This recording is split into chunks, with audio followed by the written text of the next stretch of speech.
Hello, welcome back to crisis. അപ്പം ഇന്ന് നമ്മൾ ഒരു പായസം ഉണ്ടാക്കിയാലോ എന്ന് വിചാരിക്കുകയാണ്. അപ്പോൾ അതിന് വേണ്ടിയിട്ടുള്ള സാധനങ്ങൾ വാങ്ങാൻ വേണ്ടി ഷോപ്പിൽ വന്നതാണ്. അപ്പോൾ നമ്മൾ ഉദ്ദേശിക്കുന്ന പായസം എന്ന് പറയുന്നത് പാലട പായസമാണ്.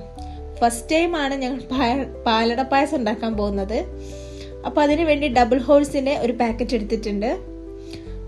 അതുപോലെ ഒരു 2 പാക്കറ്റ് പാല്.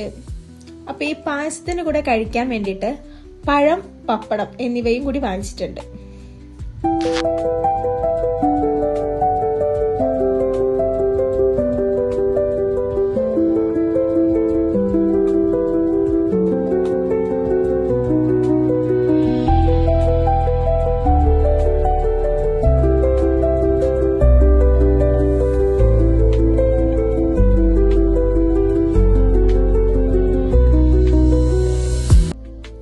വീട്ടിലേക്ക് എത്തിയ ഉടനെ തന്നെ പായസം ഉണ്ടാക്കുന്ന പരിപാടിയിലേക്കാണ് നീങ്ങിയത്. അപ്പം ഒരു അടി കട്ടിയുള്ള ഒരു പാത്രം എടുത്തു. അതിലേക്ക് 2 പാക്കറ്റ് പാലും 1/2 കപ്പ് വെള്ളവും ചേർത്തു. എന്നിട്ട് നന്നായിട്ട് തിളപ്പിച്ചെടുത്തു.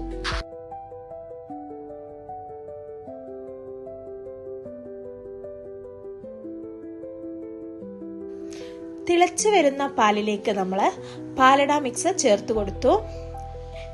എന്നിട്ട് നന്നായിട്ട് ഇളക്കി, കൈയെടുക്കാണ്ട് ഇളക്കി തിളപ്പിച്ചെടുക്കണം. പാലട മിക്സ് നന്നായിട്ട് തന്നെ അതിൽ നിന്ന് വെന്ത് വരണം. എന്നിട്ട് നല്ല കുറുകിയ പാകത്തിനാവുമ്പോഴാണ് നമ്മുടെ പായസം റെഡിയാവുന്നത്.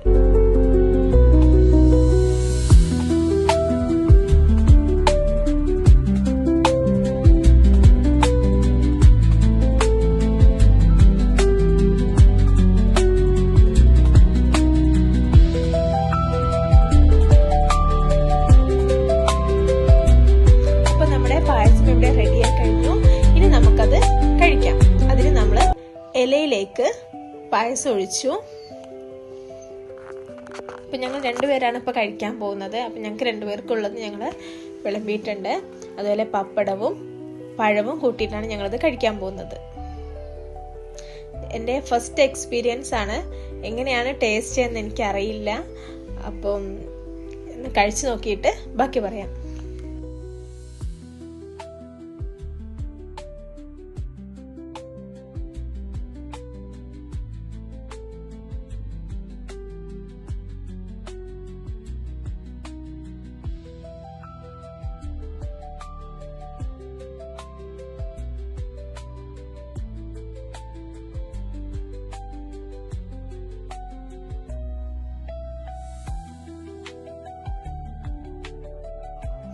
അടിപൊളി ടേസ്റ്റ് ആണ്.